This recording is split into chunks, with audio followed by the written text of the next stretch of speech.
오늘 우리가 함께 하실 말씀은 우리 고린도전서 2장 6절로부터 16절까지 말씀입니다. 고린도전서 2장 6절로부터 16절까지 말씀.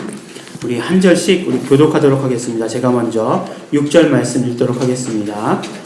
그러나 우리가 온전한 자들 중에서 지혜를 말하노니 이는 이 세상의 지혜가 아니요 또 이 세상에 없어질 관원의 지혜도 아니요 오직 은밀한 가운데 있는 하나님의 지혜를 말하는 것이니 곧 감추었던 것인데 하나님이 우리의 영광을 위하사 만세 전에 미리 정하신 것이라. 이 지혜는 이 세대의 관원이 하나도 알지 못하였나니 만일 알았더면 영광의 주를 십자가에 못 박지 아니하였으리라.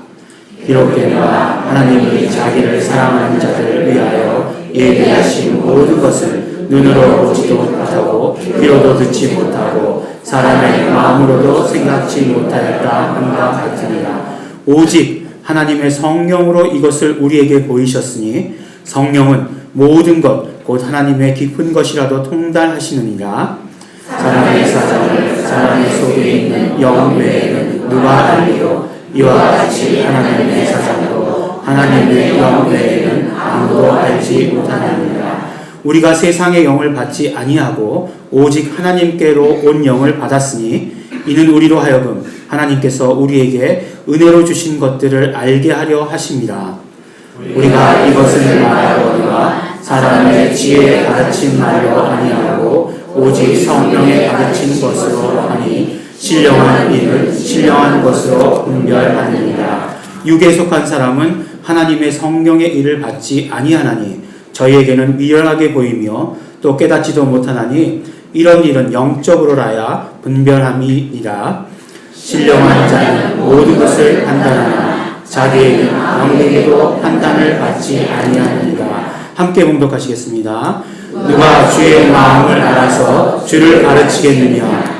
그러나 우리가 그리스도의 마음을 가졌느니라. 아멘. 우리가 교회에 다닌다라고 이렇게 이야기할 때 나는 교회에 다녀요 하는 것은 많은 의미를 가지고 있는 그런 말씀입니다. 가장 첫 번째로 나의 종교가 기독교다라고 이렇게 이야기하는 그런 의미도 되겠지만 구체적으로 교회에 다닌다라고 이렇게 말하면 나는 예수님을 믿어요 라고 이렇게 이야기하는 것이 될 것입니다. 예수님을 믿는다 라고 하는 말씀은 예수님을 나의 구주로 믿는다 라고 하는 그런 말씀이 될 것입니다. 이와 더불어서 마태복음 16장에서 예수님께서 제자들에게 질문하셨던 것처럼 그리고 베드로가 대답했던 것처럼 너희는 나를 누구라 하느냐 라고 물으셨을 때 베드로가 예수님 당신은 그리스도시요 살아계신 하나님 아들이십니다 라고 이렇게 고백한 것처럼 예수님이 누구이신지를 알고 그 예수님을 믿고 있다라고 하는 그런 말씀도 되는 것입니다. 그러니까 예수님은 나의 구주이시고 또한 예수님은 그리스도이시고 예수님은 하나님이십니다 라고 하는 그 사실을 믿는다라고 하는 그런 말씀이 되는 것입니다. 또 한 걸음 더 나아가서 우리가 교회에 다닌다라고 하는 것은 어떤 의미가 있는 것이냐면 바로 나는 침례를 받았고 나는 성만찬에 참여합니다 라고 하는 그런 의미가 또한 있는 것인 것을 우리가 알 수 있는 것입니다. 구약에 보면 많은 절기와 예법들이 있었습니다. 하지만 예수님께서는 오셔가지고 이 모든 절기와 예법들을 다 폐하시고 딱 두 가지 침례와 성만찬 이 두 가지만을 남겨놓으셨습니다. 그리고 이 모든 것들에 이 두 가지에 하나님의 그 모든 뜻을 다 담아 놓으셨습니다. 왜 어떻게 그럴 수 있었느냐? 바로 지금까지 구약에 있었던 모든 예법들은 그림자였고 예수님이 진짜셨기 때문에 진짜가 오셨을 때에 이 두 가지로 예수님께서 명하신 이 두 가지로 다 이룰 수 있는 것이었기 때문에 그렇습니다. 우리가 교회에 다닌다라고 하는 말씀은 이렇게 여러 가지 의미들을 함축하고 있는 것임을 우리는 잘 알고 있고 또 우리가 교회에 다녀요 라고 이야기하는 것은 우리가 이렇게 신앙생활하고 있어요 라고 하는 말과 같은 말이 될 것입니다. 그런데 우리가 이렇게 신앙생활하는 모습을 스스로 한번 잘 한번 돌아보시기 바랍니다. 내가 예수님을 믿고 내가 예수님을 구주라고 고백하고 또 예수님은 그리스도시요 하나님이시라고 이렇게 내가 믿고 있고 내가 입으로 이렇게 고백하는 것들, 그리고 또 그뿐만 아니라 나의 신앙 고백을 정말 만천하에 드러내고 공표하고 알리고 그래서 침례받고 성만찬에 임하는 것들, 이런 것들이 어떻게 나에게 이루어질 수 있었겠는가 라고 하는 것을 스스로 한번 생각해 보시기 바랍니다. 내가 원래 그런 사람이었나? 이렇게 생각해 볼 때 많은 분들이 아마도 나는 원래 그런 사람이 아니었는데 라고 이렇게 생각하시는 분들이 더 많을 것이다 라고 생각합니다. 그런데 내가 어떻게 이렇게 되었지? 내가 어떻게 매주 이렇게 예배에 나오고 또 주일날 예배에 나올 뿐만 아니라 성경 공부도 참여하고 나의 믿음이 성장하는 것을 위해서 애쓰고 노력하고 하는, 어떻게 내가 그런 사람이 되었지? 내가 그런 사람이 아니었는데?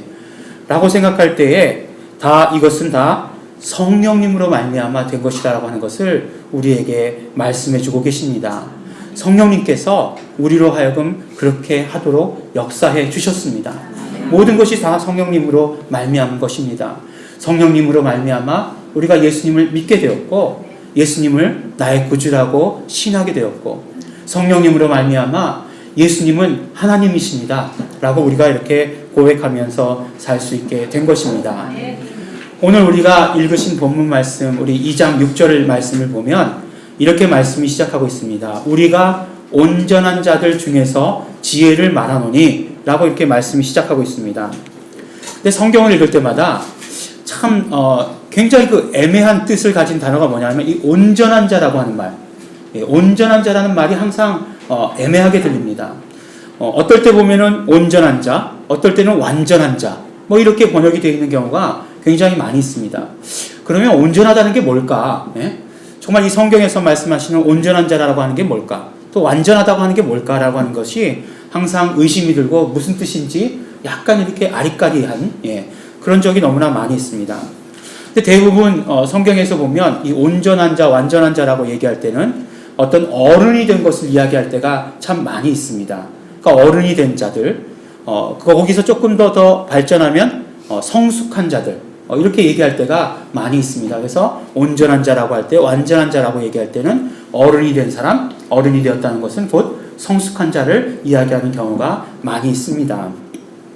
근데 오늘 말씀을 보니까 온전한 자, 그래서 어른들 중에 지혜를 말하노니 또 대입해보니까 그것도 아닌 것 같아요. 성숙한 자들 중에서 지혜를 말한다? 이것도 좀 어색한 것 같아요. 그래서 그 온전한 자라고 하는 그 말씀의 그 뜻을 이렇게 찾아보니까 어떤 뜻도 있냐면 바로 전수자, 그러니까 전수받은 사람을 이야기한다라고 이렇게 하는 그런 뜻이 있는 것을 발견하게 되었습니다. 전수자라고 하는 것은 무엇을 전수받은 사람을 우리 이야기하는 것이죠. 그래서 우리 죄송합니다만 우리 양승희 권사님 무형문화재 계시는데 전수 받으셨죠? 전수 받으신 분을 전수자다 이렇게 말씀드리지 않습니까? 우리가 또 의사 같은 경우에는 의수를 전수받은 사람 이렇게 이야기를 해요. 근데 그때 당시에 전수자라고 하면 어떤 의미를 제일 많이 가지고 있었냐면 바로 어떤 의식, 그러니까 그 종교 행위에 있어서의 어떤 의식을 전수받은 사람을 이야기할 때 전수자다라고 하는 그런 말씀을 썼다라고 합니다. 그것을 우리 기독교에 적용을 시켜본다라고 한다면 어떤 사람을 그럼 구체적으로 이야기한 것이냐? 바로 침례받은 사람. 침례받아서 그리고 성만찬 의식에 참여하는 사람. 그 사람을 이렇게 전수자다라고 이렇게 이야기를 한 것입니다. 근데 물론 기본적인 뜻은 그런 것이 있지만 그렇지만 여기서 한 걸음 더 나아가서 우리가 깊이 생각해 본다라고 한다면 우리가 구체적으로 전수받은 것이 무엇일까라는 것을 생각해 보면 바로 성령님을 받은 사람들, 우리가 성령을 받은 사람들을 가지고 말씀하는 것이다라고 이렇게 우리가 이해할 수 있습니다. 그러니까 6절 말씀을 시작하는데 이제 조금 우리가 이해가 조금 편해진 것 같아요. 우리가 온전한 자들 이렇게 얘기했는데 우리 성령을 받은 사람들은 이제 지혜에 대해서 말할 수 있다. 지혜에 대해서 말한다. 라고 이렇게 이야기하는 것. 그렇게 말씀하시는 것으로 처음 시작을 우리가 이해할 수 있다라고 하는 것입니다. 그러니까 결국은 거꾸로 이야기하면 우리가 교회에 나와요. 라고 하는 말은 무엇이 돼야 된다고요? 우리는 성령을 받은 사람들이에요. 라고 이렇게 이야기해야 되는 것과 같은 이야기라고 하는 것을 오늘 우리 말씀의 처음 가운데서 우리가 또 함께 깨달을 수 있게 되는 것입니다. 그러면 우리 성령을 받은 사람들은 하나님의 지혜를 알게 된다라고 이렇게 말씀해 주고 계세요. 하나님의 지혜. 그럼 성령 받은 사람들이 알게 되는 하나님의 지혜가 무엇일까 하는 것입니다. 오늘 그것을 하나님의 지혜가 무엇인지에 대해서 우리에게 말씀해 주고 계시는 것입니다. 첫 번째로 하나님의 지혜는 오늘 말씀을 보니까 만세전부터 미리 정하신 것이다 라고 말씀하고 계시고, 또 하나님의 지혜는 비밀한 가운데서 감추었던 것이다 라고 이렇게 말씀해 주시고 계십니다. 이 비밀이란 말은 헬라어로 보면 무스테리온이라고 하는 그런 단어가 써져 있습니다. 무스테리온 그러니까 뭔가 이렇게 우리가 영어 단어에서 듣던 것과 비슷한 단어가 떠오르시죠? 바로 영어 단어에서 미스테리. 미스테리 그러면은 우리가 정말 많이 요새 굉장히 한국말보다 더 많이 쓰는 것 같아요. 그렇게 쓰는 단어, 그 어원이 된 단어가 바로 무스테리온입니다. 그러니까 하나님의 지혜는 뭐라고 이야기할 수 있냐면 신비다라고 이렇게 얘기할 수 있는 것이고, 비밀이란 뜻 그 자체가 무엇입니까? 비밀이란 뜻 그 자체는 감추었던 것이다 라고 이렇게 이야기할 수 있는 것입니다. 그리고 그것은 또 하나님께서 만세전부터 미리 정하신 것이다 라고 이렇게 말씀해 주시고 계시는 것이에요. 근데 물론 비밀을 이렇게 풀어서 말씀을 드렸지만, 성경에 오늘 말씀하는 대로 이야기했지만 비밀의 내용이 무엇인지에 대해서는 또 얘기하지 않으신다는 거예요. 그래서 오히려 더 비밀이 무엇인지, 단어뜻만 알면 뭐합니까? 그게 뭔지 모르는데, 그런 가운데 있습니다.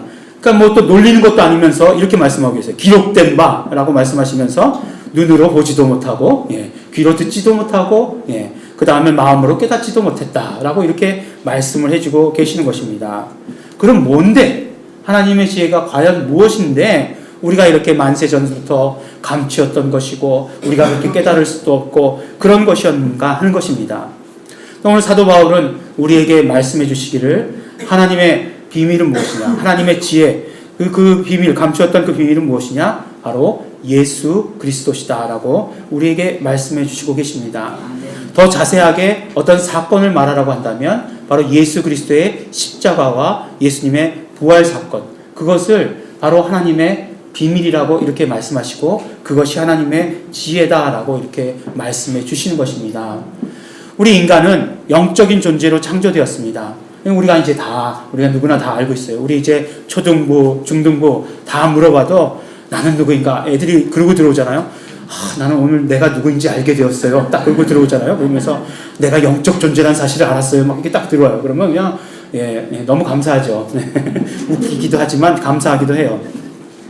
근데 어떤 사람들은 그래서 영적인 존재로 창조되었다는 것이 완전한 존재로 창조되었다라고 생각하는 경우도 있다는 것입니다. 하지만 인간이 창조 때 완전한 존재로 창조된 것은 아니에요. 영적인 존재로 창조되었다는 것은 바로 예수님이 필요한 존재로 창조되었다는 것을 말씀하는 것입니다. 사는 영이 되었으니까 살려주시는 영이신 예수님이 필요한 존재로 창조되었다는 것을 우리에게 말씀해 주시는 것입니다. 그것이 바로 비밀인 거죠. 그러니까 바로 하나님께서는 그 비밀을 우리 인간을 창조할 때부터 이미 우리 속에 심어 놓으셨던 거예요. 그래서 예수님을 만나야, 예수님을 경험해야, 더 정확하게 얘기하면 우리가 예수님 안으로 들어가야 우리는 완전한 존재가 된다라고 하는 사실을 우리에게 말씀해 주셨습니다. 하나님께서는 하나님의 지혜를 비밀로 하셨어요. 언제까지요? 바로 예수님이 오실 때까지 비밀로 하셨다는 것입니다. 근데 만일에 그 비밀이 바로 예수님을 십자가에 달려 죽게 하는 것이다라고 말씀드렸잖아요. 근데 우리가 그게 우리의 지혜라고 얘기하고서 우리가 그렇게 행동한다라고 얘기한다면 이거는 다 그냥 그만두자는 그런 얘기잖아요. 다 포기하자는 얘기고, 정말 막장 드라마도 그런 막장 드라마가 없는 것이죠. 어떻게 정말 만세전부터 감추었던 비밀이 그 하나님의 지혜가 독생자를 죽이는 것이겠어요. 참 너무나도 어이없고, 생각해보면 너무나도 말도 안 되고, 우리가 그냥 매주 이야기한다고 해가지고 정말 이성을 닫아놓고 생각하는 것처럼 그렇게 여기고 있는데, 이성을 가지고 생각해보면 말도 안 되는 일이에요. 어떻게 그 아들을 죽이는 것이 만세전부터 계획하고 있었던 하나님의 비밀이고 지혜냐 하는 거예요. 그런데 예수님께서 오셔서 십자가에 달려서 피 흘려 죽으심으로 말미암아 어떻게 되었습니까? 우리의 죄가 용서받았잖아요. 우리의 죄가 용서받음으로 말미암아 우리는 구원 얻게 된 것이고 천국 가게 되는 것이고 하나님의 자녀가 된 것입니다. 또한 그 십자가의 죽으심으로 말미암아 어떤 일이 이루어졌습니까? 마귀가 멸망하게 되었잖아요. 예수님께서 부활하셨어요. 예수님께서 부활하셨다는 것은 예수님은 죄가 없으시다는 증거가 된 것이잖아요. 그러니까 죄가 없으신 예수님을 십자가에 못 박아 죽게 했으니까 마귀는 그것 때문에 멸망할 수 없게 되었다라고 한다는 것입니다.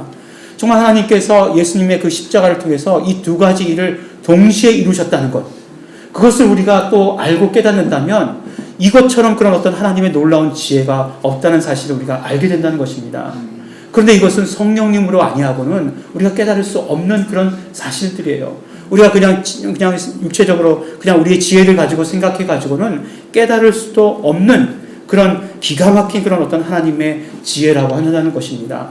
바로 예수 그리스도의 십자가 사건과 예수님의 부활을 통해서 그런 어떤 모든 하나님의 뜻과 하나님의 계획하심을 이루신 것, 이것이 바로 하나님의 지혜입니다. 하나님의 지혜는요, 신비 가운데 감추었던 것인데, 만세 전부터 미리 정하셨던 것인데, 바로 예수 그리스도의 십자가와 부활 사건을 통해서 우리에게 알려주신 것이고 그것을 통해서 이루어 주신 것이라고 하는 사실입니다. 둘째로요, 하나님의 지혜는, 그럼 하나님의 지혜를 누가 알게 되는가 하는 것이에요. 하나님의 지혜를 누가 알 수 있는가? 하나님의 지혜는 하나님을 사랑하는 사람들이 하나님의 지혜를 알 수 있습니다. 하나님의 지혜는 정말 하나님을 사랑하는 사람들을 위해서 예비하신 것입니다. 하나님의 지혜에 대해서 눈으로 보지도 못하고 귀로 듣지도 못하고 사람의 마음으로, 사람의 정말 이성으로는 깨닫지도 못한다라고 이렇게 말씀을 하셨습니다. 오직 하나님의 지혜는 하나님을 사랑하는 사람의 것이다라고 이렇게 말씀해 주시고 계시는 것입니다. 우리가 고린도전서 읽지는 않았지만 그 앞부분에 보면 이 하나님의 지혜는 정말 하나님을 믿지 않는 사람들, 하나님을 사랑하지 않는 사람들에게 있어서는 어리석어 보이는 것이었습니다. 그리고 미련한 것이었어요. 그리고 거리끼는 것이었습니다. 하지만 하나님을 사랑하는 사람들에게 있어서 이 정말 하나님의 지혜라고 하는 것은 놀라운 것이고, 하나님의 지혜는 오직 하나님을 사랑하는 사람들만이 깨닫고 받아가질 수 있는 것이다라고 우리에게 말씀해 주고 계신 것입니다. 바로 그 사실을 깨닫게 되면 어떻게 됩니까? 독생자 예수 그리스도께서 십자가에 달려 죽으신 것은 나의 죄 때문이고, 독생자 예수님께서 십자가에 달려 죽으신 것은 정말 나를 모든 병에서 치료해 주신 것이고 나를 구원해 주신 것이다라고 하는 그 사실을 우리는 알게 된다라고 이렇게 말씀하시고 계시는 것입니다. 우리가 지혜로 혹시 깨달았다 할지라도 하나님에 대한 사랑이 없으면 하나님의 지혜를 우리가 알 수 없습니다. 우리의 믿음의 연조가 오래되어서 교회에 아무리 다녔다 할지라도 내가 정말 하나님에 대한 사랑이 식는다라고 한다면 그 하나님의 지혜, 예수님의 그 십자가는 정말 곧 잊혀져 버리고 만다라고 우리에게 말씀하시는 것입니다. 그래서 계시록에 보면 에베소 교회에 책망하시는 말씀이 있지 않습니까? 너희가 첫사랑을 잊어버렸다. 그 첫사랑이 무엇입니까? 바로 예수님께서 십자가에서 흘리신 그 피에 대한 사랑이 첫사랑 아니겠습니까?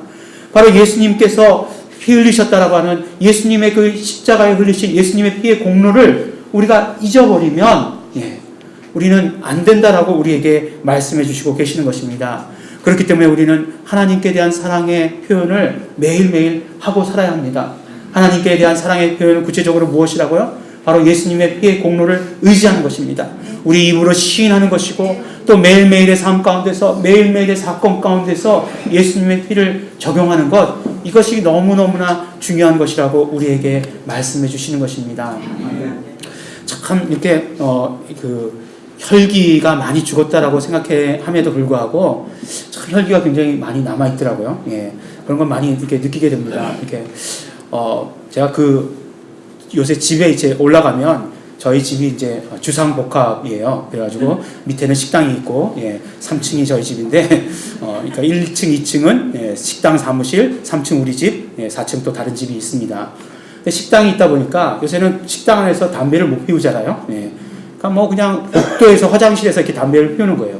그러면 또 연기라는 것이, 냄새라는 것이 위로 올라오지 않습니까? 그러니까 1층에서 냄새가 안 나다가도 우리 집 있는 데만 가면 담배 냄새가 너무너무 나는 거예요. 그래서 우리 아들들이 안 피우는 것만 해도 이제 감사하면 마음으로 올라가긴 하지만 근데 너무 막 그냥 그것이 이제 하루 이틀이 아니니까 이제 막 짜증이 나는 거예요. 그래서 막 그냥 어떨 때는 이제 막 그냥 그 화장실 문을 그냥 발로 그냥 뻥 차고 지나가기도 하고, 예. 전혀 안 그럴 것 같죠? 막 제가 생각해도 웃기는데 막 그냥 그렇게 하고 지나갑니다. 그러면 이제 꽝 소리가 복도에 울려 퍼지잖아요. 들으란 얘기죠. 예. 막 이제 그러면서 이제 지나가는데 그러다가 이제 어떤 생각이 들었냐면 예수님께서 오셔가지고 모든 병자들을 다 사랑하셨는데 담배 피는 사람들도 사랑해야 되는 거 아니야? 이런 마음이 이런 마음이 든 거예요. 가만히 생각해 보면 예, 그 죄가 나쁜 거지. 뭐 또 담배 피는 걸 또 죄다 이렇게 얘기하는 건 아니지만 그 피는 행위가 나쁜 거지. 그 사람까지 미워하면 안 되는 거잖아. 뭐 이런 마음이 드는 거예요. 그러면서 어쨌든지 간에 저는 이거 판단을 잘 못하겠습니다. 그러면서 결론적으로 얘기하는 게 뭐냐면 예수님의 피를 의지합니다. 라고 이렇게 얘기하는 거예요. 그러니까 이렇게 막 혈기가 나면 스스로를 주체를 못하는 게 그런 그거더라고요. 그러니까 그런 어떤 혈기들이 나를 막 그냥 끌고 가고 나를 이렇게 몰아가는 그런 느낌이 들어요. 그럴 때 끌려가지 않고 그럴 때 그런 어떤 모든 것들을 단절할 수 있는 것은 예수님의 피를 의지합니다. 입으로 시인하고 구체적으로 고백하면 금방 그것을 잊어버리고 그것이 정말 끊겨지는 것을 경험하게 된다는 것입니다. 우리가 매일매일 삶 가운데 있어서 정말 하나님을 사랑하는 자가 되어야 돼요.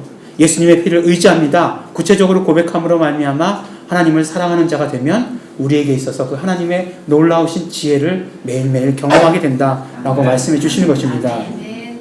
세 번째로 하나님의 지혜는요, 다시 한번 말씀드리지만 오직 성령님으로만 알게 되어 있습니다. 왜냐하면 성령님이 그런 분이시기 때문에 그렇습니다. 성령님은 하나님의 가장 깊은 곳까지도 아시는 분입니다. 성령님은요, 하나님의 사정을 아시는 분입니다. 그러므로 우리가 하나님의 영이신 성령님을 받지 않고는 하나님의 지혜를 알 수 없습니다. 우리가 십자가의 비밀을 아무리 연구하고 아무리 신학적으로 밝혀낸다 할지라도 그렇다고 해서 하나님의 지혜를 우리가 받아가지는 것은 아닙니다. 왜냐하면 하나님의 지혜는 오늘 말씀과 같이 신령한 것이다라고 말씀하고 신령한 것은 오직 신령한 것으로 그러니까 영적으로밖에 알 수 없기 때문에 그렇게 말씀하시는 것입니다. 우리의 죄가 정말 어떤 근본적으로 우리의 죄는 육체의 죄가 아닙니다. 물론 우리가 구원받고 나서 육체로 짓는 죄가 있지만 우리의 가장 근본적으로 해결해야 될 죄는 영적인 죄예요. 영의 죄입니다. 영의 죄를 해결하는 그 지혜는 영적인 것밖에 될 수가 없다라고 이렇게 말씀해 주시는 것입니다. 영적인 것을 우리가 우리의 이성으로 이해할 수는 없습니다. 오직 성령님을 통해서 아는 방법밖에 없습니다. 오늘 말씀 가운데도 그렇게 말씀하셨잖아요. 오직 성령님으로 우리에게 알게 하셨다라고 말씀하셨으니까 우리가 알 수 있는 방법은 오직 성령님을 통해서밖에 알 수 없는 것이다라고 말씀해 주시는 것입니다. 근데 사도 바울은 오늘 말씀의 마지막을 보면 하나님의 지혜를 결국 뭐라고 얘기하고 있냐면 결국 하나님의 마음이다라고 이렇게 얘기하고 있습니다. 누가 주의 마음을 알아서 주를 가르치겠느냐라고 이렇게 말씀하고 계세요.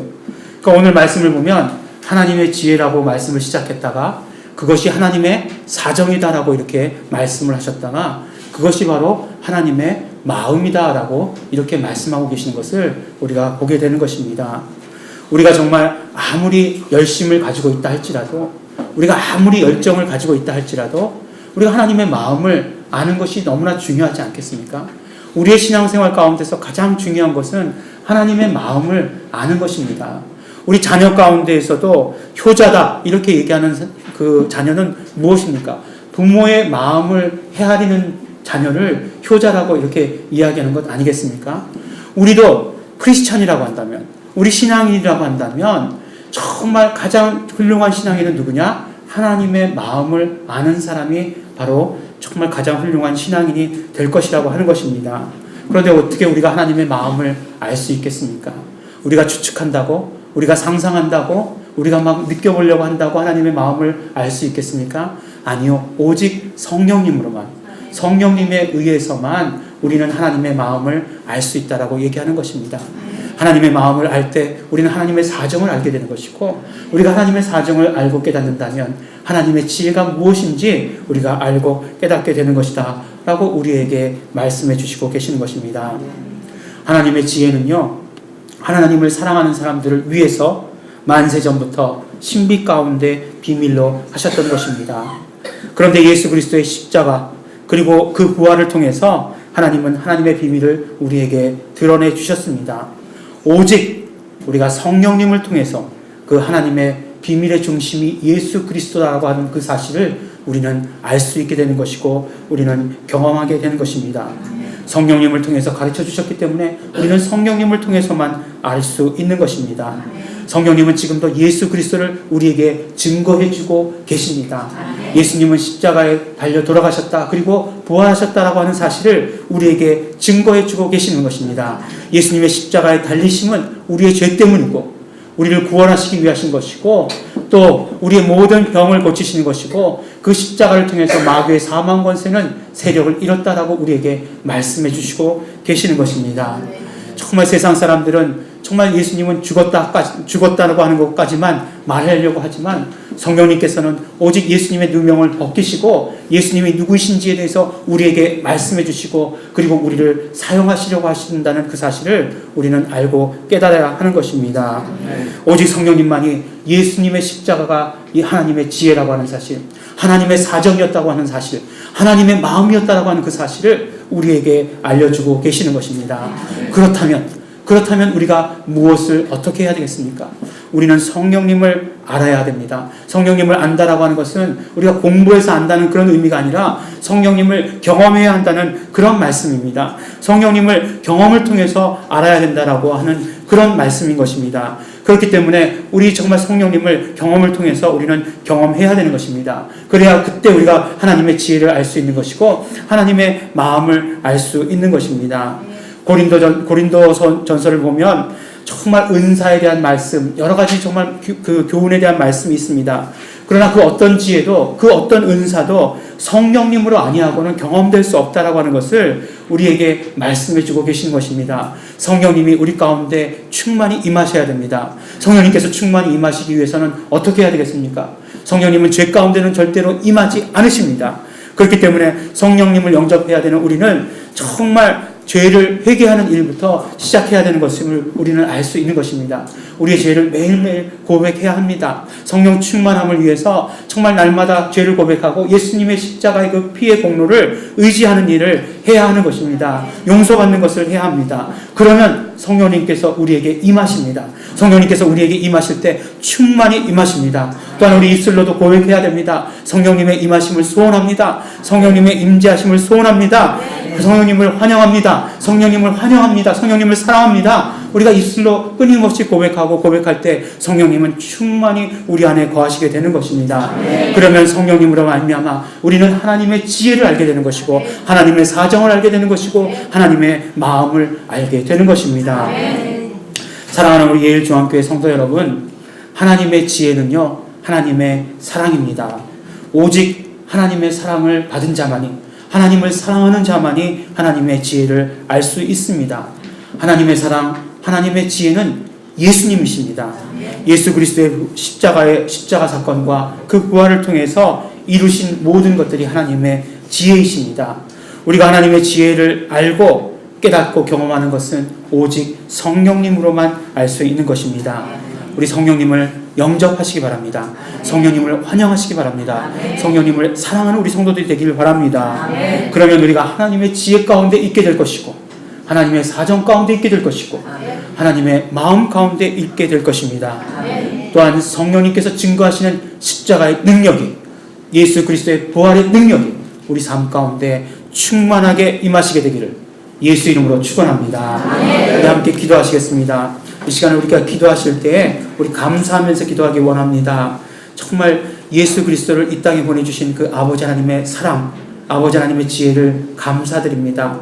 또한 성령님으로 말미암아 성령을 영접하게 하셔서 그것을 우리가 알게 하시고 경험케 해주신 것 감사드립니다. 감사하며 기도하실 때 또한 동시에 우리 소원하면서 기도하는 것은 성령님이 충만히 임하시는 것을 소원합니다. 성령 충만을 소원하고 소원합니다. 우리 다 같이 감사와 우리 결단과 소원의 기도를 함께 통성으로 드리시겠습니다.